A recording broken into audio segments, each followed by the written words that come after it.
The Ten Commandments of God talks about 10 set rules by God Almighty as the rules and regulations that He expected the Israelites to adhere to. These commandments are still applicable to this day, and we can find these words of God in the book of Exodus chapter 24 verses 1 to 17, and I read, "You shall have no other gods before me. You shall not make for yourself any idol or any likeness from manifestation of what is in heaven above, or on the earth beneath, or in the waters under the earth, as an object to worship.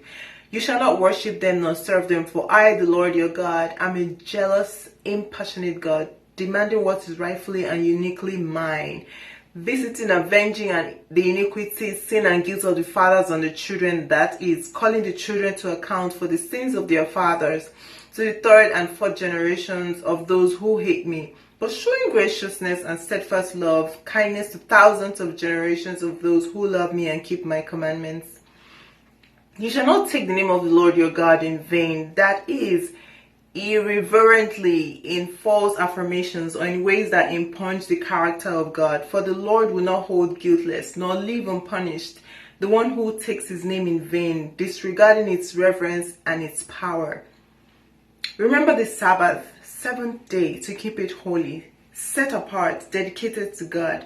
6 days you shall labor and do all your work, but the seventh day is the Sabbath, a day of rest dedicated to the Lord your God. On that day, you shall not do any work, you or your sons or your daughters or your male servants or your female servants or your livestock or temporary residents, foreigners who stay within your city gates. For in 6 days the Lord made the heavens and the earth, the sea and everything that is in them, and he rested, ceased on the seventh day.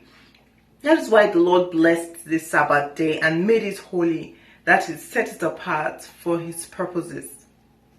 Honor, respect, obey, care for your father and your mother, so that your days may be prolonged in the land the Lord your God gives you. You shall not commit murder, unjustified, deliberate homicide. You shall not commit adultery. You shall not steal, secretly, openly, fraudulently, or through carelessness. You shall not testify falsely, that is, lie, withhold, or manipulate the truth against your neighbor or any person. You shall not covet, that is, selfishly desire and attempt to acquire your neighbor's house.